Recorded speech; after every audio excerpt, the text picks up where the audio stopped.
আসসালামু আলাইকুম, সবাইকে শুভেচ্ছা জানাচ্ছি রাসেল ফিজিক্সের পক্ষ থেকে। আজকের এই লেকচারে আমরা আলোচনা করব নদী পারাপার সংক্রান্ত গাণিতিক সমস্যাবলী নিয়ে। তাহলে চলো শুরু করা যাক। দেখো, তোমার প্রথমে কি বলা হয়েছে যে নদী পারাপার সংক্রান্ত গাণিতিক সমস্যা সমাধানের জন্য যা জানা প্রয়োজন। কি বললো প্রথমে, যে স্রোত না থাকলে সাঁতারু যে বেগে সাঁতার কাটতে পারে সেটি হলো সাঁতারুর বেগ। অর্থাৎ যদি তোমার স্রোত না থাকে তাহলে সেইখানে যে বেগে সাঁতার কাটতে পারবে সেটা হচ্ছে কি সাঁতারুর বেগ। এখন দেখো, নদীতে কিন্তু স্রোত থাকে, কিন্তু তোমার স্রোত থাকে না কোথায়? পুকুরে। তাহলে ধরো যে পুকুরে একজন লোক তোমার 3 m/s বেগে সাঁতার কাটতে পারে, তাহলে সেই সাঁতারুর যেটা বেগ, প্রকৃত বেগ, সেটা কত? 3 m/s। এরপরে আসো, স্রোত থাকলে সাঁতারু যে বেগে সাঁতার কাটতে পারে সেটি সাঁতারুর বেগ নয়। অর্থাৎ যদি স্রোত থাকে তাহলে সাঁতারু যে বেগে সাঁতার কাটতে পারে সেটি সাঁতারুর বেগ নয়। তাহলে কার বেগ? সেটি হলো স্রোত ও সাঁতারুর বেগের লব্ধির মান। তাহলে ধরে নাও যে এই যে তোমার সাঁতারুটা ছিল যে 3 m/s বেগে পুকুরে সাঁতার কাটতে পারে, তাকেই আমি বললাম যে তুমি এখন নদীতে সাঁতার কাটো। দেখো, তোমার এই সেই লোক কি করলো, যে পুকুরের মতোই প্রস্থ বরাবর অর্থাৎ এবি বরাবর, এইখানেও দেখো এবি বরাবর যাত্রা আরম্ভ করলো। এখন দেখো যে যদি এবি বরাবর যাত্রা আরম্ভ করে তাহলে এইখানে কিন্তু তোমার ধরে নাও যে স্রোতের বেগ আছে কত? 4 m/s। তাহলে যদি এবি বরাবর যাত্রা আরম্ভ করে তাহলে কিন্তু এবি বরাবর পৌঁছতে পারবে না। কেন পারবে না? এখানে আরেকটা ভেক্টর আছে, সেটা কত? 4 m/s। তাহলে সাঁতারু তোমার যে বেগে সাঁতার কাটবে সেটা হলো এই 4 m/s এবং সাঁতারুর বেগ 3 m/s এর লব্ধি বেগে। ঠিক আছে? তাহলে দেখো যে এই 4 m/s এবং 3 m/s এর লব্ধি কোন বরাবর হবে? ধরে নাও যে এসি বরাবর লব্ধি। এখন এই লব্ধির মানটা তোমরা সবাই মনে হয় বের করতে পারবা। এখানে আলফার মান কত দেওয়া আছে? 90 ডিগ্রি। তাহলে আলফার মান তোমার 90 ডিগ্রি আছে, তাহলে এটাকে ধরো পি, এটাকে ধরো কিউ, তাহলে আর এর মান বের হয়ে যাবে। আর এর মান কত পাবো? 5 m/s। তাহলে দেখো, যে সাঁতারু পুকুরে তোমার 3 m/s বেগে সাঁতার কাটলো, ওই সাঁতারুই কিন্তু নদীতে 5 m/s বেগে সাঁতার কাটতে পারতেছে। তাহলে এই 5 m/s কিন্তু সাঁতারুর বেগ নয়, সেটি হলো এই সাঁতারু এবং স্রোতের বেগের লব্ধির মান। ওকে, এরপরেরটাতে আসো। নদীর এপার থেকে ওপারের ঠিক বিপরীত বিন্দুতে যেতে হলে স্রোত না থাকলে প্রস্থ বরাবর সাঁতার দিলে বিপরীত বিন্দুতে যেতে পারবে। অর্থাৎ যদি আমাদের এরকম কোনো কন্ডিশন আসে যে নদীর ধরো এই পারে একটা বিন্দু আছে এ বিন্দু, অপোজিট পারের যে তোমার বিপরীত বিন্দু সেইটা হচ্ছে কি বি, অর্থাৎ এ থেকে আমাকে বিতে যেতে হবে, অর্থাৎ প্রস্থ বরাবর যেতে হবে। তাহলে যদি স্রোত না থাকে তাহলে আমি প্রস্থ বরাবর সাঁতার দিয়েই প্রস্থ বরাবর নদীর অপর পারে এ বিন্দুর বিপরীত বিন্দুতে যেতে পারবো। কিন্তু দেখো, স্রোত থাকলে প্রস্থ বরাবর সাঁতার দিলে বিপরীত বিন্দুতে যেতে পারবে না। অর্থাৎ যদি স্রোত থাকে অর্থাৎ নদীর মতো, তাহলে দেখো যদি আমি প্রস্থ বরাবর সাঁতার দেই অর্থাৎ এবি বরাবর যদি আমি সাঁতার দিই তাহলে আমি কি যাব? এসি বরাবর, আমি প্রস্থ বরাবর যেতে পারবো না। ওকে, বিপরীত বিন্দুতে যেতে হলে অর্থাৎ যদি এ থেকে সাঁতার দিয়ে তুমি যদি বি বিন্দুতে যেতে চাও, বিপরীত বিন্দুতে যেতে হলে প্রস্থের সাথে কোণ করে সাঁতার দিতে হবে। অর্থাৎ এই এবির সাথে কোণ করে তোমার সাঁতার দিতে হবে। অর্থাৎ এই এবিটাকে আমার কি বানাইতে হবে? লব্ধি বানাইতে হবে। কারণ আমরা কি জানি যে নদীতে অর্থাৎ যদি স্রোত থাকে তাহলে কি আমরা তোমার যে বেগে সাঁতার কাটি সেটা কি লব্ধি বেগ। তাহলে যদি এ বিটাকে আমি তোমার লব্ধি বানাইতে পারি তাহলেই দেখো আমি এ থেকে বি বিন্দুতে যেতে পারবো। তাহলে যদি লব্ধি বানাইতে চাই তাহলে ধরে নাও যদি এই বরাবর আমি যাত্রা আরম্ভ করি তাহলে এ বিটা কি হতে পারে? লব্ধি হতে পারে। তাহলে ধরে নাও যে এখানে তোমার স্রোতের বেগ ইউ এবং সাঁতারুর বেগ কত? ভি। তাহলে দেখো যে ধরে নাও যে তোমার প্রস্থের সাথে থিটা কোণ করে সাঁতার দিল। ওকে, তাহলে দেখো যে যদি আমি প্রস্থের সাথে তোমার কোণ করে যদি আমি তোমার সাঁতার দেই তাহলে আমি কি অপোজিট পারে যাওয়া আমার সম্ভব। এখন কথা হচ্ছে যে এই থিটার মানটা কত হবে। দেখো এই থিটার মানটা তোমার ডিপেন্ড করবে এই স্রোতের বেগ এবং সাঁতারুর বেগের উপরে। ওকে, দেখো এই কয়েকটা জিনিস যদি আমরা মনে রাখতে পারি তাহলে আমরা অঙ্কগুলো সলভ করতে পারবো। এখন অঙ্কে আসো। দেখো কোশ্চেন নম্বর 1-এ তোমার কি বললো যে স্রোত না থাকলে একজন সাঁতারু 3 কিলোমিটার পার আওয়ার বেগে সাঁতার কাটতে পারে। তাহলে এইটা হচ্ছে কি আমাদের সাঁতারুর বেগ। দেখো এরপর কি বললো যে 2 কিলোমিটার পার আওয়ার বেগে সরল রেখা বরাবর প্রবাহিত একটি নদীর এপার থেকে ওপারের ঠিক বিপরীত বিন্দুতে যেতে হলে সাঁতারুকে কোন দিকে সাঁতার কাটতে হবে। তাহলে আমরা একটু আগে তোমার দেখলাম যেহেতু তোমার নদীতে স্রোত আছে কত 2 কিলোমিটার পার আওয়ার, তাহলে কি আমি যদি তোমার প্রস্থ বরাবর সাঁতার দেই তাহলে প্রস্থ বরাবর যেতে পারবো না। তাহলে আমাকে কি করতে হবে, দেখো এই যে তোমার দেখো প্রস্থের সাথে কোণ করে সাঁতার দেওয়া লাগবে। তাহলে আমি ধরলাম যে এই বরাবর দেখো আমি সাঁতার দিলাম। তাহলে এখানে আমাদের দেখো তোমার দেওয়াই আছে তোমার সাঁতারুর বেগ কত 3 কিলোমিটার পার আওয়ার এবং এইটা হচ্ছে কি আমাদের স্রোতের বেগ কত 2 কিলোমিটার পার আওয়ার। তাহলে এ বিটা হচ্ছে কি আমাদের লব্ধি। ওকে, কারণ আমি যদি এ বিটাকে লব্ধি না করতে পারি তাহলে কিন্তু দেখো এ থেকে বি বিন্দুতে আমি যেতে পারবো না। তাহলে এইখানে তো তুমি দেখো যে তোমার থিটার মান কত হবে, অর্থাৎ লব্ধির দিকের মান কত আর এবং 2 কিলোমিটার পার আওয়ার, এদের মধ্যবর্তী কোণ কত 90 ডিগ্রি, কারণ এরা কি লম্ব। তাহলে দেখো আমরা কি জানি লব্ধি যার সাথে কোণ করে সেটা কি হয় পি হয়। তাহলে এই 2 কিলোমিটার পার আওয়ার এটা হচ্ছে আমাদের পি পেয়ে গেলাম। এরপরে তাহলে বাকিটা কত হবে কিউ। তাহলে দেখো আমরা পি পেয়ে গেলাম, কিউ পেয়ে গেলাম, থিটা আমাদের এখানে দেওয়া আছে। আমাদের কি লাগে যে নদীর এপার থেকে ওপারে ঠিক বিপরীত বিন্দুতে যেতে হলে সাঁতারুকে কোন দিকে সাঁতার কাটতে হবে, অর্থাৎ যে এই স্রোতের বেগের সাথে কত ডিগ্রি কোণ করে তোমার সাঁতার মানে সাঁতার দেওয়া লাগবে সেটা। তাহলে আমি তোমার ধরে নিলাম যে আলফা কোণে আমরা সাঁতার দিলাম, অর্থাৎ স্রোতের বেগের সাথে আলফা কোণে সাঁতার দিলাম কত বেগে 3 কিলোমিটার পার আওয়ার বেগে। তাহলে এই আলফার মানটা আমরা এখন বের করব। দেখো তো তাহলে আমরা তোমার কি পাইলাম যে পি ইকুয়াল কত 2 কিলোমিটার পার কত আওয়ার। এরপরে আমাদের কত কিউ ইকুয়াল আমরা কত পাইলাম 3 কিলোমিটার পার কত আওয়ার। এরপরে আমাদের থিটা আছে কত 90 ডিগ্রি। তাহলে আমাদের কি লাগে আলফা ইকুয়াল কত হোয়াট। তাহলে আমরা তোমার কি জানি tan theta equal q sine alpha ভাগ কত পি প্লাস কিউ কস কত আলফা। দেখো তাহলে এখানে আমাদের কিউ এর মান কত 3, সাইন আলফা তো আমরা বের করব ভাগ পি এর মান কত 2 প্লাস 3 কস কত আলফা। তাহলে দেখো এখন যে থিটার মান কত 90 না, তাহলে কি হলো tan 90 ইকুয়াল দেখো আমি কি পাইলাম 3 সাইন আলফা ভাগ 2 প্লাস 3 কস কত আলফা। এখন tan 90 ইকুয়াল কত, দেখো tan 90 ইকুয়াল আমাদের কত tan 90 ইকুয়াল কত ইনফিনিটি। ইনফিনিটি আবার কি, ইনফিনিটি হচ্ছে সামথিং ভাগ হচ্ছে 0, অর্থাৎ কোন সংখ্যা ভাগ হচ্ছে 0। তাহলে আমি ধরে নিলাম সংখ্যাটা কত 1 ভাগ কত 0, তাহলে দেখো আমাদের ইনফিনিটি হয়ে গেছে। ওকে, তাহলে দেখো এখন আমরা ইনফিনিটিকে কেটে দিলাম। তাহলে এখানে আমাদের কত আসলো 3 সাইন আলফা ভাগ কত 2 প্লাস কত 3 কস কত আলফা। তাহলে এখন যদি আমরা আর তোমার গুণ করি তাহলে দেখো এটা কত হয়ে যাবে 0 হয়ে যাবে তোমার 0-এর সাথে গুণ। তাহলে আমরা ফাইনালি কি পাবো 2 প্লাস 3 কস কত আলফা ইকুয়াল কত 0। তাহলে আমাদের কি হবে কস আলফা ইকুয়াল কত হয় -2 ভাগ কত 3। তাহলে সুতরাং আলফা ইকুয়াল কত কস ইনভার্স 1 মাইনাস কত 2 ভাগ কত 3। তাহলে দেখো আলফা ইকুয়াল যদি এইটা যদি তোমরা ক্যালকুলেটরে বসায় ক্যালকুলেশন করো তাহলে পাবা 131.8 কত ডিগ্রি 131.8 ডিগ্রি। তাহলে দেখো এই নদীর স্রোতের সাথে যদি আমরা 131.8 ডিগ্রি কোণ করে যদি আমরা সাঁতার দিই তাহলে অপোজিট পারে পৌঁছতে পারবো।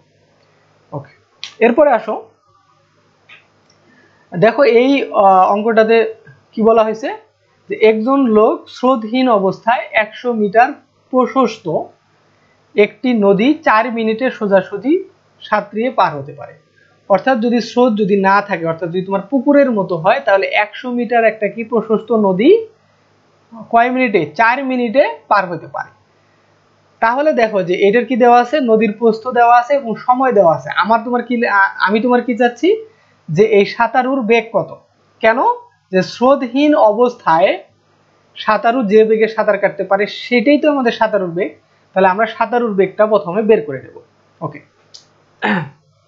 দেখো তো তাহলে তোমার সাঁতারুর বেগ হবে কত? আমরা তোমার কি জানি যে ভি ইকুয়াল কত জানি, এস ভাগ কত টি। তাহলে এখানে এস আমাদের কত দেওয়া আছে দেখো 100 মিটার, তাহলে এস কত 100, এরপরে টি আছে কত আমাদের 4 কত মিনিট। তাহলে ধরো এটা তোমার মিনিটেই থাক, এখানে তুমি 4 বসায় দাও, তাহলে এটা কত হচ্ছে 25 মিটার পার কত মিনিট। দেখো এইটাই কিন্তু এখানে তোমার লেখা আছে, অর্থাৎ কি তোমার সাঁতারুর বেগ আমরা পেয়ে গেলাম কত 25 মিটার পার মিনিট। দেখো এর পরে কি বললো, কিন্তু স্রোত থাকলে সে একই পথে 5 মিনিটে একে অতিক্রম করতে পারে। দেখো এখন যদি তোমার স্রোত থাকে তাহলে ওই সাঁতারুই ওই 100 মিটার পথ, দেখো এই 100 মিটার পথ 5 মিনিটে অতিক্রম করতে পারে। স্রোতের বেগ কত? তাহলে দেখো একটু আগে আমরা তোমার কি শিখলাম যে যদি স্রোত থাকে তাহলে সাঁতারু যে বেগে তোমার নদীতে সাঁতার কাটতে পারে সেটা কিন্তু সাঁতারুর বেগ নয়, সেটা কার বেগ? স্রোত এবং সাঁতারুর লব্ধি বেগ, তাই না? তাহলে এখন আমরা দেখো লব্ধি বেগটা আমরা বের করব। এখন হচ্ছে লব্ধি বেগের দিকটা কোন দিকে, দেখো কি বলছে যে ওই পথ মানে কি যে 100 মিটার অর্থাৎ এই প্রস্থ বরাবর যেতে পারে সে। দেখো তাহলে আমরা লব্ধির মানটা দেখো বের করি। তাহলে আমরা তোমার কি জানি যে ভি ইকুয়াল কত এস ভাগ কত টি। তাহলে এস কত আমাদের 100 আর তোমার টি কত, টি দেখো কয় মিনিট লাগে 5 মিনিট লাগে যদি স্রোত থাকে। তাহলে এটা কত আমাদের 5, তাহলে কত হলো 25 মিটার পার কত মিনিট। দেখো এটা আমরা তো তোমার কি পেয়ে গেলাম, লব্ধি বেগ পেয়ে গেলাম। মানে সাঁতারুর যদি স্রোত থাকে তাহলে নদীতে যদি সাঁতার দেয় তার লব্ধি বেগ আমরা পেয়ে গেলাম। তাহলে দেখো এটা হচ্ছে আমাদের লব্ধি বেগ। আর ইকুয়াল আমরা কত পাইলাম, সরি এটা হবে 20। দেখো কত পেয়ে গেলাম, কত 20 মিটার পার কত মিনিট। ওকে, এখন আমাকে তোমার কি বের করতে হবে যে স্রোতের বেগ। দেখো আমাদের ভি ইকুয়াল হোয়াট এটা আমরা বের করব। দেখো এইটা আমরা কিভাবে বের করতে পারি, দেখো আরেকবার একটু আমরা তোমার বুঝে নেই যে তোমার সাঁতারুর বেগ কত 25 মিটার পার মিনিট। তাহলে তোমাকে সাঁতারুকে কি করতে হবে যে প্রস্থ বরাবর অপর পারে যেতে হবে। তাহলে তোমার কি করলো, তোমার সাঁতারু যে প্রস্থের সাথে একটা কোণ করে, দেখো এই যে অ্যাঙ্গেল করে তুমি কি করলো, সাঁতারু সাঁতার দিল কত বেগে 25 মিটার পার মিনিট বেগে। এরপরে দেখো আমাদের তোমার দেওয়া আছে কি বলছে যে সাঁতার কেটে অপর পারে যায়, অর্থাৎ প্রস্থ বরাবর যায়। দেখো 100 মিটার দূরত্ব অতিক্রম করে কয় মিনিটে, 5 মিনিটে। অর্থাৎ এইটা দিয়ে কিন্তু আমরা তোমার কি করলাম যে লব্ধির মানটা বের করে নিলাম। এখন আমার কি লাগবে, ভি লাগবে। ওকে, তাহলে বলো যে যদি প্রস্থ বরাবর যায় তাহলে তোমার থিটার মান কত হবে। দেখো থিটা ইকুয়াল কত 90 ডিগ্রি। এখন আমরা দেখো প্রথমে আমাদের আলফার মান লাগবে, অর্থাৎ আলফার মান যদি আমি না বের করি তাহলে আমি কিন্তু এই তোমার ভি এর মান বের করতে পারবো না। দেখো তাহলে এই তোমার ভিটা কি হবে, পি হবে, কেন লব্ধির সাথে কোণ করছে। তাহলে দেখো এই ভিটা হবে কত তোমার পি, আর এইটা হবে আমাদের কত তাহলে 25 মিটার পার মিনিট হবে কিউ, আর আর হচ্ছে কত 20 মিটার পার কত মিনিট। ওকে, দেখো তাহলে আমরা তোমার কি কি পাইলাম একটু তোমার লিখে নেই। পি ইকুয়াল কত ভি, তাহলে পি ইকুয়াল কত ভি ইকুয়াল হোয়াট এটা আমাকে বের করতে হবে। তারপরে আমাদের কিউ ইকুয়াল আমরা কত পাইলাম, দেখো কিউ ইকুয়াল কত 25 মিটার পার মিনিট। তাহলে কিউ ইকুয়াল কত 25 মিটার পার কত মিনিট। তারপরে আর ইকুয়াল আমাদের কত দেওয়া আছে 20 মিটার পার কত মিনিট। তারপরে আমাদের থিটা ইকুয়াল কত আছে 90 ডিগ্রি। তাহলে আমাদের দেখো আলফা ইকুয়াল হোয়াট, আলফারও আমার দরকার আছে। দেখো এখন দেখো তাহলে আমরা কি জানি যে টেন থিটা ইকুয়াল কত কিউ সাইন কত আলফা ভাগ কত পি প্লাস কিউ কস কত আলফা।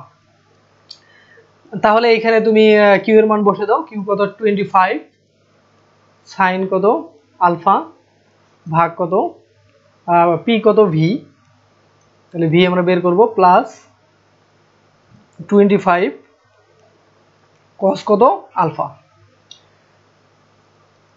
তাহলে তোমার থিটার মান কত 90, তাহলে 1090 ইকুয়াল কত হচ্ছে 25 সাইন আলফা ভাগ কত ভি প্লাস 25 কস আলফা। তাহলে দেখো যে আমরা তোমার কি জানি, তোমার 1090 ইকুয়াল কত ইনফিনিটি, বা কি লিখতে পারি 1 ভাগ 0, 1 ভাগ কত 0 ইকুয়াল কত 25 সাইন আলফা ভাগ কত ভি প্লাস 25 কস কত আলফা। এখন যদি আমরা আর আর ই তাহলে গুণ করি, তাহলে দেখো আমরা কি পাবো যে ভি প্লাস 25 কস কত আলফা ইকুয়াল কত 0, বা এটা আমরা কি লিখতে পারি যে cos alpha equal minus v ভাগ কত 20 কত 5। দেখো আলফার মান আমরা একবারে তোমার নিচ্ছি না, কারণ আমাদের কস আলফাই দরকার লাগবে, দেখো কস আলফা, এই জন্য আমরা কস আলফা পর্যন্ত রেখে দিলাম। দেখো তাহলে আমরা কি পাইলাম যে কস আলফা ইকুয়াল কত মাইনাস ভি ভাগ কত 25, এটাকে দাও 1 নং ইকুয়েশন। এখন দেখো আমাদের তোমার কি লাগে, পি এর মান লাগে। তাহলে এখন আমরা কি করব, তোমার লব্ধির সূত্র ফেলবো। দেখো যদি আমরা লব্ধির সূত্র ফেলি তাহলে আমরা কি জানি, আর স্কোয়ার ইকুয়াল কত p square plus Q square plus 2 p q cos কত আলফা। দেখো তাহলে এখানে আমাদের আর এর মান কত আছে 20 আছে, তাহলে কত 20 কত স্কোয়ার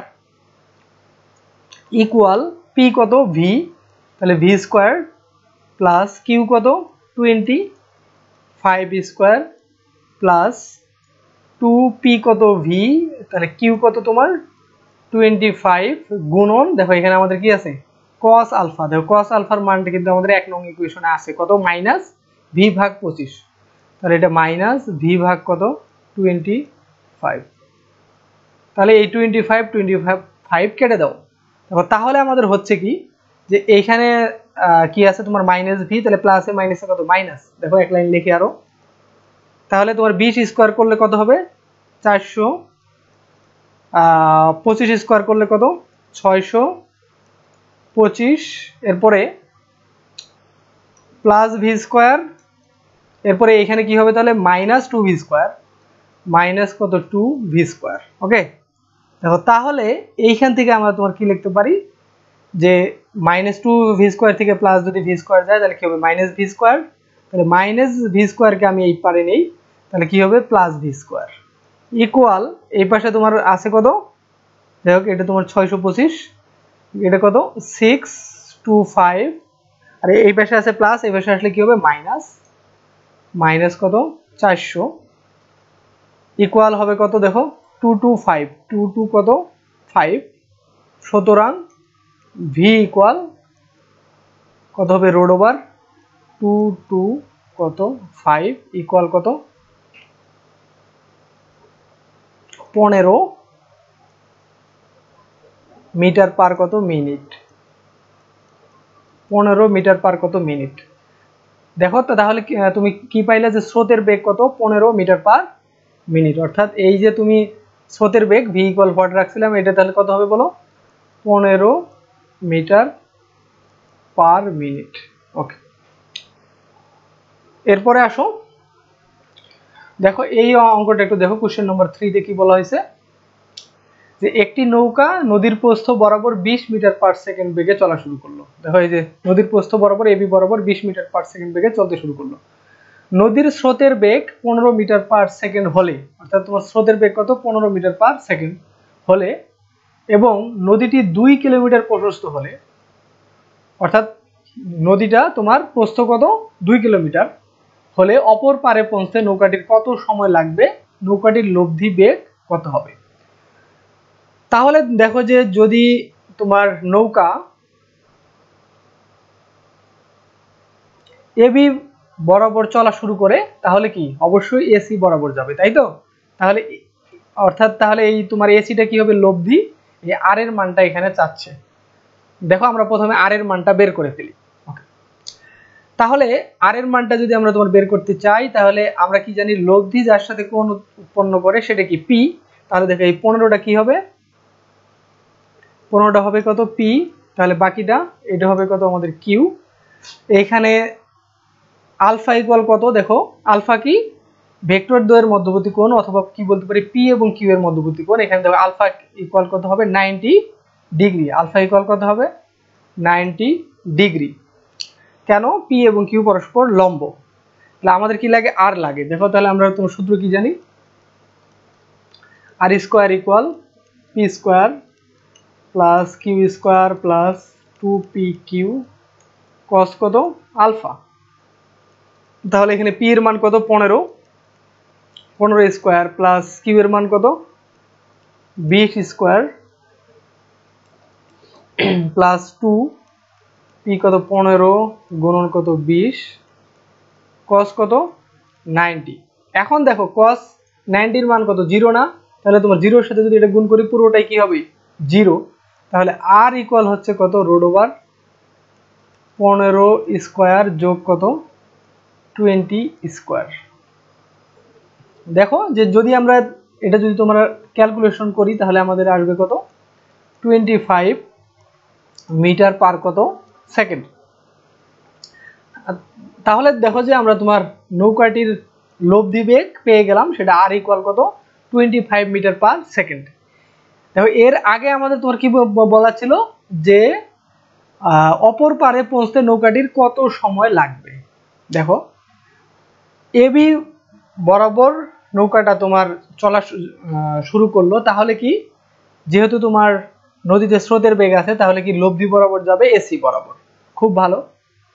এখন এ থেকে তো সি বিন্দুতে পৌঁছলো, অর্থাৎ এই এ থেকে সি বিন্দুতে যেতে কত সময় লাগবে সেইটাই কিন্তু আমার অঙ্কে চাচ্ছে। তাহলে দেখো আমরা তোমার কি জানি, টাইম ইকুয়াল কি জানি, টি ইকুয়াল কত এস ভাগ কত ভি। তাহলে এখানে এসটা হবে কত, এসটা হবে কি এসি। দেখো এসটা কত এসি, আর তোমার ভিটা কি হবে লব্ধি বেগ আর। তাহলে দেখো আমাদের তোমার টাইম কি টি ইকুয়াল কত এসি ভাগ কত আর। তাহলে এখন দেখো যে আমরা কিন্তু তোমার আর এর মান আমরা বের করাই আছে, কিন্তু এসির মান কিন্তু আমরা জানি না, এসির মান কিন্তু আমরা জানি না। এখন দেখো এসির মান আমি কিভাবে বের করব। দেখো এসির মান বের করার জন্য আমার যেটা করতে হবে সেটা হচ্ছে যে যদি আমি লব্ধির দিক থিটাটা আমি বের করতে পারি, এবং এখানে যদি আমি তোমার সি দিয়ে আমি যদি লম্ব টানি, তাহলে আমার দেখো সিডির মান তোমার 2 কিলোমিটার দেওয়া আছে, আমার কি দরকার এসি দরকার। তাহলে এইটা কি হয়ে গেল এসিডি, এটা কি একটা সমকোণী ত্রিভুজ না। হ্যাঁ দেখো এসিডি এটা কি একটা সমকোণী ত্রিভুজ। তাহলে এই সমকোণী ত্রিভুজ থেকে আমি যদি তোমার সাইন থিটা নেই তাহলে আমি কি পাবো, দেখো যে সাইন থিটা যদি নেই তাহলে তোমার কি পাবো লম্ব ভাগ অতিভুজ, লম্ব কত সিডি আর অতিভুজ কত এসি। তাহলে দেখো এই সিডির মান কিন্তু আমি জানি, থিটার মানটা আমি তোমার বের করব, বের করে এসির মানটা আমি বের করে নেব। দেখো তাহলে থিটার মানটা কিভাবে বের করি। তাহলে আমরা তোমার সূত্র কি জানি, tan theta equal q sine alpha ভাগ কত পি প্লাস কিউ কস কত আলফা। তাহলে এখানে আমাদের তোমার কিউ আছে কত 20 এবং পি কত 15। তাহলে দেখো কিউ কত 20 20, তারপরে সাইন কত আছে আমাদের 90 ডিগ্রি, আলফার মান কত 90, তারপরে পি কত, পি আমাদের কত ছিল 15, তাহলে পি হচ্ছে কত 15 প্লাস কিউ কত 20, কস কত 90। দেখো তাহলে এটা কি হবে, সাইন 90 এর মান 1, তাহলে উপরে থাকলো কত 20 ভাগ কত, এই পাশে দেখো কস 90 এর মান 0, তাহলে পুরোটাই 0 হয়ে যাবে, থাকবে কত 15। তাহলে দেখো তোমার থিটা ইকুয়াল কত হবে 10 ইনভার্স 1, 20 ভাগ কত 15। দেখো 20 ভাগ যদি 15 করি তাহলে যেটা পাবো সেটা হচ্ছে 53.13 ডিগ্রি। 53.13 কত ডিগ্রি। দেখো এখন আমরা থিটার মান পেয়ে গেলাম। এখন যদি তুমি থিটার মান পাও তাহলে আমাদের কি লাগবে, এসির মান লাগবে, তাই না? তাহলে দেখো এখন এই পাশে আসো, তাহলে আমাদের এইখান থেকে এসি ইকুয়াল কি হবে, এসি ইকুয়াল দেখো সিডি ভাগ কত সাইন কত থিটা। তাহলে এখানে এসি ইকুয়াল তোমার সিডি কত দেওয়া আছে দেখো 2 কিলোমিটার বা 2000 মিটার, 2000 ভাগ হচ্ছে সাইন কত 53.13। দেখো এইটাকে যদি আমরা তোমার ক্যালকুলেশন করি তাহলে ফাইনালি আমরা এসি ইকুয়াল যেটা পাবো সেটা হচ্ছে 2500 কত মিটার। ঠিক আছে, অর্থাৎ তোমার 2500 মিটার পাবো, এটা যদি তুমি ক্যালকুলেটরে ক্যালকুলেশনটা করো। দেখো এখন আমাদের তোমার কি লাগে, টাইমটা লাগে। তাহলে টাইমের জন্য আমাদের দেখো এখানে ইকুয়েশন করাই আছে, তাহলে এসি কত পাইলাম আমরা 2500, এবং দেখো আর কত আমাদের, আর দেখো বের করে আছে 25, তাহলে 25। তাহলে সুতরাং টাইম টি ইকুয়াল হচ্ছে কত 100 সেকেন্ড। দেখো তাহলে নদীর এই এ বিন্দু থেকে তোমার সি বিন্দুতে যেতে সময় লাগবে কত 100 সেকেন্ড, এবং তোমার লব্ধি বেগ কত 25 মিটার পার সেকেন্ড।